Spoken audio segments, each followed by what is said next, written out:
कुंभ उद्योग संगम आणि नाशिक जिल्हा गुंतवणूक शिखर परिषद 2026 या अतिशय सुंदर अशा कार्यक्रमामध्ये मंचावर उपस्थित असलेले मंत्रिमंडळातील आमचे सहकारी श्री गिरीश महाजनजी, उदय सामंतजी, दादा भुसेजी, नरहरी झिरवळजी, संजय सावकारेजी, खासदार शोभाताई बच्छाव, आमदार माणिकराव कोकाटे, देवयानीताई फरांदे, सीमाताई हिरे, हिरामणजी खोसकर, महापौर श्रीमती हिमगौरी आडके, श्री मच्छिंद्र सानप, श्री नाना कुलकर्णी, श्री दीपेंद्र कुशवाहा, श्री प्रवीण गेडाम, श्री शेखर सिंग, श्री आयुष प्रसाद, श्री अजित कुंभार, श्री जलद शर्मा, श्रीमती मनीषा खत्री, श्री संदीप कर्णिक, श्री दत्तात्रय कराळे, या ठिकाणी मंचावर उपस्थित सर्व मान्यवर आणि उपस्थित सर्व भगिनी आणि बंधूंनो, आज अतिशय आनंदाची गोष्ट आहे की कुंभ उद्योग संगम आणि जिल्हा गुंतवणूक शिखर परिषद याचं आपण आयोजन केलं. महाराष्ट्रामध्ये आपण महाराष्ट्राला $1 ट्रिलियन इकॉनॉमी करण्याचा जो काही एक रोडमॅप तयार केला आहे, या रोडमॅपमध्ये जशी आपल्याला अर्थव्यवस्था मोठी करायची आहे तशीच भौगोलिक समतोल देखील त्या अर्थव्यवस्थेचा हा तयार झाला पाहिजे, हे एक उद्दिष्ट आपण ठेवलं आहे. आपण जर गेले अनेक वर्ष महाराष्ट्राच्या आर्थिक विकासाची वाटचाल बघितली तर आपला सगळा आर्थिक डोलारा हा मुंबई MMR रिजन आणि पुणे याच्या भरोशावर उभा राहिला. यामध्ये काही काळ नाशिक हे देखील ग्रोथ इंजिनचं काम करत होतं, पण दुर्दैवाने जी काही कारणं झाली असतील, मध्यंतरीच्या काळात नाशिकचा वेग मंदावला आणि एकूणच भौगोलिकदृष्ट्या विकासाची बेटं ही तयार झालीत.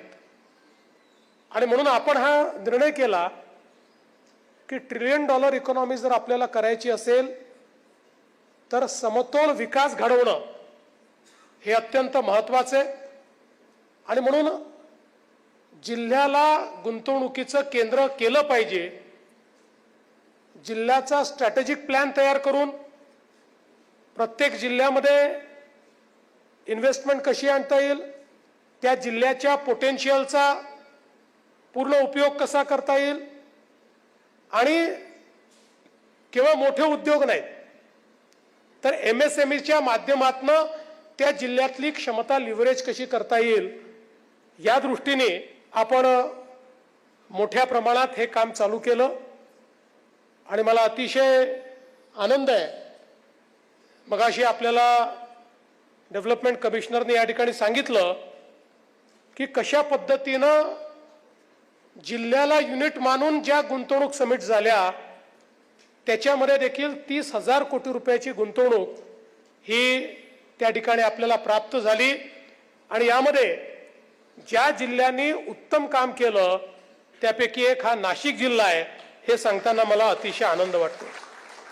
आपण जर नाशिकचा प्रवास बघितला तर विशेषतः गेल्या 10 वर्षामध्ये नाशिक हळूहळू या संपूर्ण मुख्य धारेमध्ये परत आलेला आहे.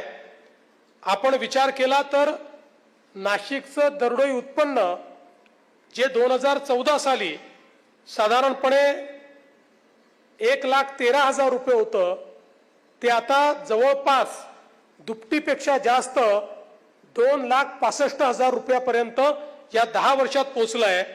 आणि नाशिकची जर अर्थव्यवस्थेचा GDPतल्या कॉन्ट्रीब्युशनचा आपण विचार केला तर नाशिकचं जे कॉन्ट्रीब्युशन 2020 साली $19 बिलियन होतं ते आता 28 बिलियन डॉलर पर्यंत पोहोचलेलं आहे.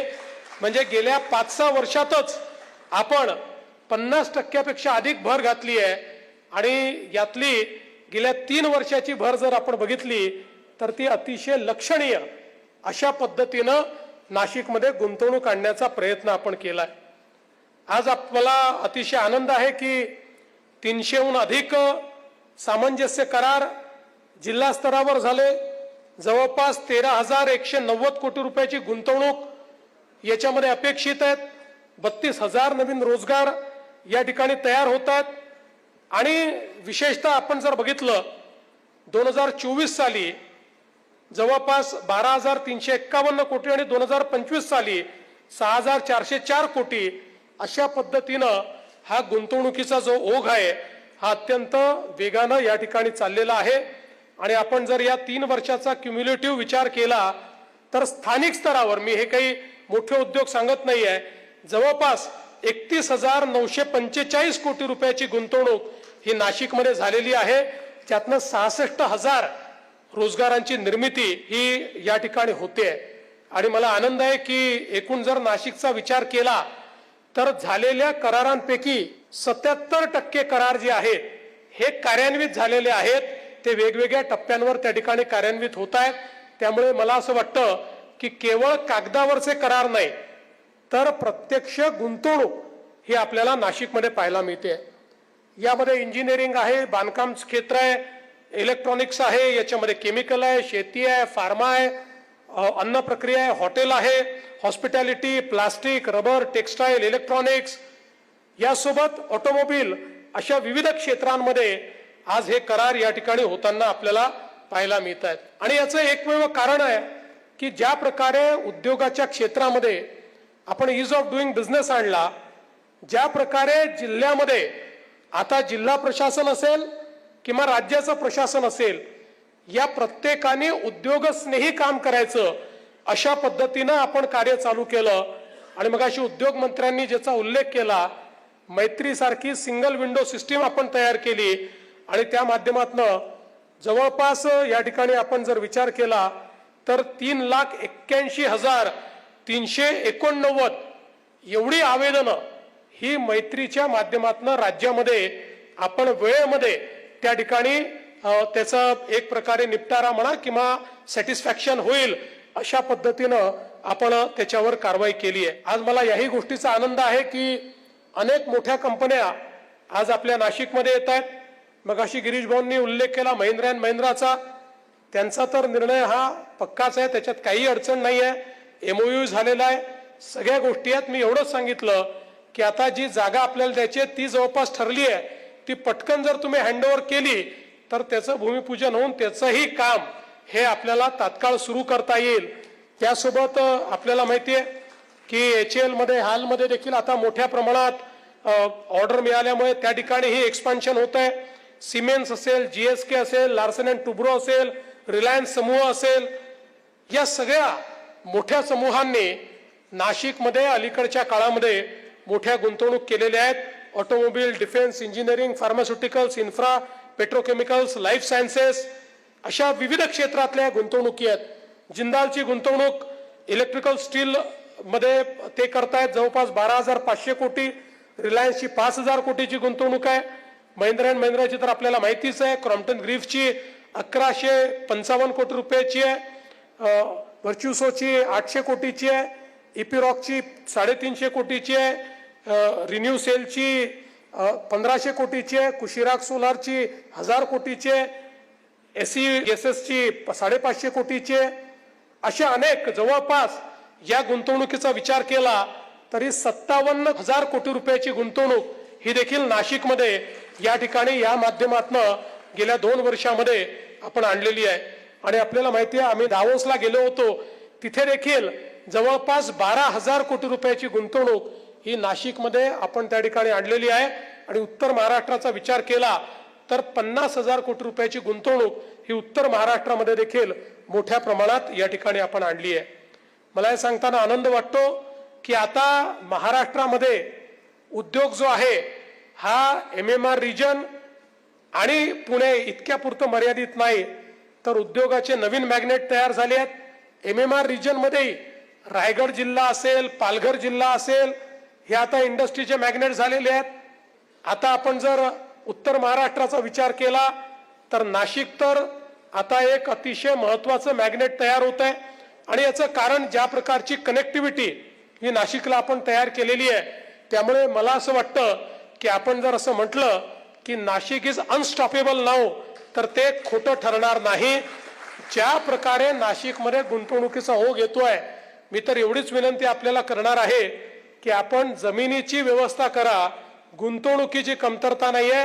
वेळेत आणि योग्य दरात जर गुंतवणूकदारांना जमीन आपण देऊ शकलो तर नाशिकमध्ये इतक्या मोठ्या प्रमाणात गुंतवणूकदार यायला तयार आहेत, येत आहेत, चर्चा करतायत आणि निश्चितपणे त्याचं एक मोठं परिवर्तन हे आपल्याला पाहायला मिळत आहे. अलीकडच्या काळामध्ये नाशिक सोबत अहिल्यानगर असेल, काही प्रमाणात जळगाव असेल आणि विशेषतः धुळे आणि नंदुरबार असेल, म्हणजे जवळपास उत्तर महाराष्ट्रातले 5ही जिल्हे हे आता ग्रोथ इंजिन झालेले आहेत. नंदुरबारमध्ये इतक्या मोठ्या प्रमाणात आता उद्योगांचा इंटरेस्ट आम्हाला पाहायला मिळतोय की आम्हाला देखील आश्चर्य वाटतं, इतक्या मोठ्या प्रमाणात आज ही गुंतवणूक येताना दिसते. पलीकडे आपण जर बघितलं तर मराठवाड्यामध्ये छत्रपती संभाजीनगर हे तर एक मोठं क्लस्टर झालेलंच आहे. जालना असेल, नांदेड असेल, हे चांगले क्लस्टर झालेले आहेत. पलीकडे पश्चिम विदर्भ आहे, त्याच्यामध्ये विशेषतः अमरावती हे एक टेक्सटाईलचं मोठं क्लस्टर झालेलं आहे. अनेक उद्योग आता अमरावतीमध्ये देखील येत आहेत. जर पूर्व विदर्भात गेलो तर त्या ठिकाणी नागपूर असेल, गडचिरोली असेल, वर्धा असेल, चंद्रपूर असेल, हे आता नवीन मॅग्नेट्स तयार झाले आहेत.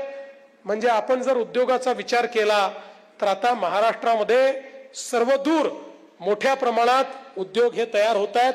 आणि मगाशी जो सांगितलं की GCC मध्ये देखील आता मोठ्या प्रमाणात या ठिकाणी महाराष्ट्राने ती क्रांती कॅप्चर केली आहे आणि देशाच्या 24% GCC हे आता महाराष्ट्रामध्ये या ठिकाणी आहेत. आणि मी तुम्हाला सांगतो, GCC करता पुण्याच्या खालोखाल, मुंबईच्या खालोखाल सर्वात चांगली इकोसिस्टीम जर कोणाकडे असेल तर ती नाशिककडे आहे. Nashik can capture it. त्यामुळे याही संदर्भात पुढच्या काळात आम्ही GCCचं कॅपिटल जे आहे हे जरी पुणे असलं तरी GCC करता आम्ही नाशिकलाही मार्केट करणार आहोत आणि नाशिकमध्ये मोठ्या प्रमाणात GCC आले पाहिजेत, या संदर्भातला आपण प्रयत्न करणार आहोत. आज महाराष्ट्र हे स्टार्टअपचं कॅपिटल झालंय. 30,000पेक्षा जास्त स्टार्टअप्स हे आज महाराष्ट्रामध्ये आहेत आणि विशेषतः देशामधले सगळ्यात जास्त स्टार्टअप्स आणि सगळ्यात जास्त युनिकॉर्न्स हे देखील महाराष्ट्रामध्ये आहे. आणि मला अतिशय आनंद आहे की केवळ आता मोठ्या शहरांपुरतं हे राहिलेलं नाही, Tier 2, Tier 3 सिटीज मधनं अतिशय उत्तम स्टार्टअप्स येत आहेत. आणि विशेषतः मला असं वाटतं की ऍग्रिकल्चरच्या क्षेत्रामध्ये तर स्टार्टअप्सने एक नवीन क्रांती केलेली आहे. खरं म्हणजे सह्याद्री सारख्या एका कंपनीने नाशिकमध्ये जे काही ऍग्रिकल्चरच्या क्षेत्रातलं ऍग्रो प्रोसेसिंगचं विजन हे आपल्याला दाखवून दिलेलं आहे. त्यातनं मला असं वाटतं की या क्षेत्रात मोठ्या प्रमाणात आज गुंतवणूक येताना आपल्याला या ठिकाणी पाहायला मिळते. आणि म्हणून वन डिस्ट्रिक्ट वन प्रॉडक्ट मध्ये द्राक्ष असेल, पैठणी असेल किंवा वेगवेगळ्या पद्धतीचं मूल्यवर्धन करून आपण या जिल्ह्याला एक चांगल्या प्रकारचं ब्रँडिंग हे करण्याचा प्रयत्न करतो. आज मला असं वाटतं की एकीकडे हा उद्योगाचा आपण प्रयत्न करतो आणि मला आनंद आहे की आज जे MOU आपण केले, या MOU मध्ये आपल्या CSR पार्टनर सोबत देखील आपण MOU केले आहेत. इतक्या मोठ्या प्रमाणात कुंभाच्या माध्यमातनं या ठिकाणी वेगवेगळ्या ज्या काही उद्योजक आहेत हे आपापल्या CSRच्या माध्यमातनं कुंभामध्ये मदत करण्याकरता पुढे आलेले आहेत. अनेक कुंभातली कामं ही CSRच्या माध्यमातनं करण्याचा प्रयत्न हा त्यांचा चाललेला आहे. खरं म्हणजे आपण नेहमी लक्षात घेतलं पाहिजे, आज या कुंभामध्ये जवळपास राज्य सरकार 33,000 कोटी रुपयाची गुंतवणूक करत आहे. पण ही गुंतवणूक ही केवळ टेम्पररी गुंतवणूक नाही आहे. या गुंतवणुकीमुळे पुढचे 15-20 वर्ष हा जो काही नाशिक जिल्हा आहे, हा जिल्हा एक इंडस्ट्री करता आणि गुंतवणुकी करता मॅग्नेटच्या रूपानं तयार होतोय. कारण या ठिकाणी होणारी कामं जी आहेत यातनं एकीकडे शहर बदलत आहे, दुसरीकडे जिल्ह्यातली कनेक्टिव्हिटी ही पूर्णपणे बदलते आहे आज आपण सगळ्या प्रकारच्या महामार्गांनी जोडलं जातोय।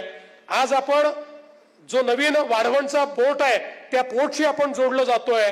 आपण लॉजिस्टिक्स पार्क म्हणून या ठिकाणी जोडलं जातो। आपण क्लिअरिंग करता या ठिकाणी जे पुढच्या व्यवस्था आहेत त्या व्यवस्था ड्रायपोर्टच्या माध्यमातून तयार करणार आहोत। म्हणजे मला असं वाटतं की ही गुंतवणूक जरी कुंभामध्ये येणाऱ्या 12 कोटी लोकांच्या सोयीकरता आपण करतो आहोत, पण मी तुम्हाला निश्चितपणे सांगतो ही जी 33,000 कोटी रुपयाची गुंतवणूक आहे ही पुढच्या 10 वर्षामध्ये 3 लाख कोटी रुपयाची अर्थव्यवस्था या नाशिकमध्ये तयार केल्याशिवाय राहणार नाही। आणि म्हणून मला असं वाटतं की केवळ याच्याकडे आपल्याला धार्मिक पर्यटनाच्या स्वरूपात पाहून चालणार नाही, तर एक इकॉनॉमिक ड्रायव्हर म्हणून देखील आज हा कुंभमेळा या ठिकाणी आपल्याला पाहायला मिळतोय। आपण जर प्रयागराजचा कुंभमेळा बघितला तर त्या ठिकाणी डॉक्टर श्यामाप्रसाद मुखर्जी फाउंडेशनने जो काही एक रिसर्च केला त्यातनं जवळपास 1.5 लाख कोटी रुपयाची अर्थव्यवस्था ही त्या एका कुंभमेळ्याने पहिल्याच वर्षी त्या संपूर्ण राज्यामध्ये त्या ठिकाणी तयार केलेली आपल्याला पाहायला मिळाली। आणि त्यातनं स्थायी आणि अस्थायी अशा दोन्ही प्रकारचे रोजगार बघितले तर एका कुंभमेळ्याने 6 लाख रोजगार हे त्या ठिकाणी उत्तर प्रदेशामध्ये तयार केले। त्यामुळे एकीकडे इकॉनॉमिक ड्रायव्हर म्हणून देखील आपण कुंभमेळ्याकडे पाहतो आणि दुसरीकडे अर्थातच आमच्या सनातन संस्कृतीचा आस्थेचा सर्वात मोठा आविष्कार म्हणजे हा कुंभमेळा आहे। मला असं वाटतं की जी सनातन संस्कृती आहे या संस्कृतीमध्ये कुंभमेळा एक असं आयोजन आहे की ज्याच्यामध्ये या संस्कृतीची जेवढी रूप आहे, कारण आपल्याला माहिती आहे की सनातनमध्ये एकेश्वरवाद नाही आहे। सनातनमध्ये जो निर्गुण निराकार म्हणतो तोही आहे, जो सगुण साकार म्हणतो तो देखील आहे, जो दगडाला देव मानतो तोही आहे, जो निसर्गाला देव मानतो तोही आहे, जो केवळ ऊर्जेला देव मानतो तोही आहे, जो एकाच ईश्वराला देव मानतो तोही आहे। त्यामुळे जेवढ्या चाली रीती, जेवढे वेगवेगळ्या प्रकारच्या संस्कृती, जेवढ्या पूजा पद्धती या सगळ्यांचा एकत्रित मेळा म्हणजे आपला कुंभमेळा आहे, ज्याच्यामध्ये कुठली जात नाहीये, कुठला धर्म नाहीये, ज्याच्यामध्ये कोण गरीब आहे कोण श्रीमंत आहे हे आमच्या या ठिकाणी गोदा मातेला माहिती नाहीये। प्रत्येकाला गोदा मातेमध्ये त्या ठिकाणी डुबकी मारण्याची संधी आहे आणि प्रत्येकाला या ठिकाणी विचार मंथनाचं जे अमृत तयार होणार आहे ते अमृत प्राशन करण्याची ही संधी आहे। त्यामुळे हा समतेचा मेळा आहे, हा समानतेचा मेळा आहे, हा आस्थेचा मेळा आहे, हा श्रद्धेचा मेळा आहे आणि हा श्रद्धेचा मेळा उत्तम झाला पाहिजे आणि त्यातनं एक प्रकारे संपूर्ण आपल्या राज्याला आणि नाशिकला मोठ्या प्रमाणात फायदा झाला पाहिजे अशा पद्धतीचा आपला प्रयत्न आहे। आज आपल्याला माहिती आहे की नाशिकचा रिंग रोड आपण जर केला तर त्या एका रिंग रोडमुळे केवढ्या मोठ्या प्रमाणात एरिया ओपन अप होईल आणि त्यातनं किती मोठ्या प्रमाणात गुंतवणुकीच्या संधी या त्या ठिकाणी निर्माण होतील। आज आपण ज्या प्रकारे गोदावरीचं शुद्धीकरण करतोय, ज्या प्रकारे आपण मलशुद्धीकरण केंद्र नवीन तयार करतोय, ज्या प्रकारचे पर्यावरणाचे वेगवेगळे कामं आपण हातामध्ये घेतलेले आहेत, या सगळ्या गोष्टींमुळे खूप मोठ्या प्रमाणात आपलं जे एक सस्टेनेबल विकासाचं स्वप्न आहे हे स्वप्न आपण या ठिकाणी पूर्ण करणार आहोत। आणि सगळ्यात महत्त्वाचं मला एक गोष्ट सांगायची आहे, कारण वारंवार असा नरेटिव्ह तयार होतो की कुठेतरी कुंभ करायचा आहे तर त्याचा कुंभ करताना आपण पर्यावरणाचा विचार करत नाहीये, कुठेतरी फार झाडं कापण्याचा आपली मानसिकता आहे। या सगळ्या गोष्टी अतिशय चुकीच्या आहेत। खरं म्हणजे आपण जर बघितलं तर आपण हा जो कुंभ आहे हा कुंभ झाल्यानंतर ज्यावेळी या ठिकाणी त्याचा कार्बन फुटप्रिंट किती तयार झाला याचा आपण विचार करू आणि आपण किती सस्टेनेबली कुंभ केला, मी तुम्हाला निश्चितपणे सांगतो आपण पॉझिटिव्ह असू, आपण निगेटिव्ह असणार नाही अशा पद्धतीनं या कुंभाची रचना जी आहे ही आपण केलेली आहे। आणि म्हणून मला विश्वास आहे की शेवटी आपण कामं करत असताना काही कठोर निर्णय घ्यावे लागतात, पण ते निर्णय घेत असताना आपण पर्यावरणाचं नुकसान किती करतो आहोत आणि पर्यावरणाला आपण फायदा किती करून देणार आहोत, आपल्या एकूण ऍक्टिव्हिटीच्या मोजमापामध्ये आपण आपल्या या कामामुळे आपण पर्यावरणाला त्याचं किती संवर्धन करणार आहोत याचं एक मोजमाप आपण केलं पाहिजे आणि त्या मोजमापामध्ये आपण उजवेच ठरवू हा विश्वास मला या निमित्ताने वाटतो। आणि म्हणून मी आज खूप अधिक बोलणार नाही, पण अतिशय सुंदर अशा प्रकारचा कार्यक्रम या ठिकाणी झाला। हॅकेथॉन मध्ये आपले जे काही स्टार्टअप्स आले त्यातल्या 6 स्टॉल्सला आम्ही बाहेर भेटी दिल्या। अतिशय सुंदर अशा प्रकारचं वेगवेगळ्या प्रकारच्या टेक्नॉलॉजीजचा वापर करून कुंभ अधिक सुगम कसा होईल याचा प्रयत्न आपला चाललेला आहे। कारण आपला प्रयत्न असा आहे की आजपर्यंतच्या कुंभांमध्ये सर्वात डिजिटली सॅव्ही अशा प्रकारचा कुंभ आपल्याला या ठिकाणी करायचा आहे। सर्वात जास्ती टेक्नॉलॉजीचा उपयोग करणारा कुंभ आपल्याला करायचा आहे आणि हे करणं याकरता देखील जरुरी आहे। मी नेहमी सांगतो की आपण जर प्रयागराजचा कुंभ बघितला तर प्रयागराजचा कुंभ हा जवळपास 15,000 हेक्टर जागेमध्ये होतो आणि आपल्याला काहीशे एकर जागेमध्ये हा कुंभ करायचा आहे। त्यामुळे इतक्या मोठ्या प्रमाणात मागच्या कुंभापेक्षा 5 पट लोक जर जास्त आले तरी देखील कोणालाही कुठल्याही प्रकारचा त्रास न होता, कुठलाही भक्तिभाव कमी न होता प्रत्येकाला कुंभ हा एक प्रकारचा स्पिरिच्युअल एक्सपिरियन्स आहे, एक आध्यात्मिक अनुभूती आहे। अशा प्रकारची अनुभूती या कुंभाच्या माध्यमातून मिळाली पाहिजे अशा प्रकारचा आपला प्रयत्न आहे। आणि मला आनंद आहे की जी आपली नाशिक जिल्ह्यातली सगळी टीम आहे ही टीम दिवस रात्र राबते। या कुंभाकरता अतिशय चांगली तयारी चाललेली आहे। आमचे कुंभ मंत्री असतील किंवा इतर मंत्री असतील हे सगळे याच्यावर लक्ष ठेवून आहेत। चांगल्या प्रकारे सहकार्य सगळ्यांचं चाललेलं आहे आणि त्यामुळे कमी काळामध्ये अतिशय गतीनं सगळी कामं आपण त्या ठिकाणी पूर्ण करतो आणि मला विश्वास आहे की कुंभ सुरू व्हायच्या आधी ही सगळी कामं आपण पूर्ण केलेली असतील। 85 वर्षातला एक अत्यंत महत्वाचा योग या कुंभामध्ये आलेला आहे। तो योग जास्तीत जास्त लोकांपर्यंत पोचावा अशा प्रकारचा प्रयत्न आपण करू आणि म्हणून आज ही खरोखर अतिशय आनंदाची गोष्ट आहे की आपण एकीकडे कुंभ आणि दुसरीकडे आपला उद्योग या दोन्हीचा कुंभ उद्योग संगम केला आणि या कुंभ उद्योग संगमाच्या माध्यमातून आपण समाजातल्या सर्व क्षेत्रातल्या लोकांना कुंभाशी जोडून घेण्याचा जो प्रयत्न केला त्याबद्दल तुमचं मी अतिशय मनापासून अभिनंदन करतो आणि या चांगल्या कार्यक्रमामध्ये मला निमंत्रित केल्याबद्दल आपले आभार मानून मी माझे 2 शब्द संपवतो। धन्यवाद। जय हिंद, जय महाराष्ट्र।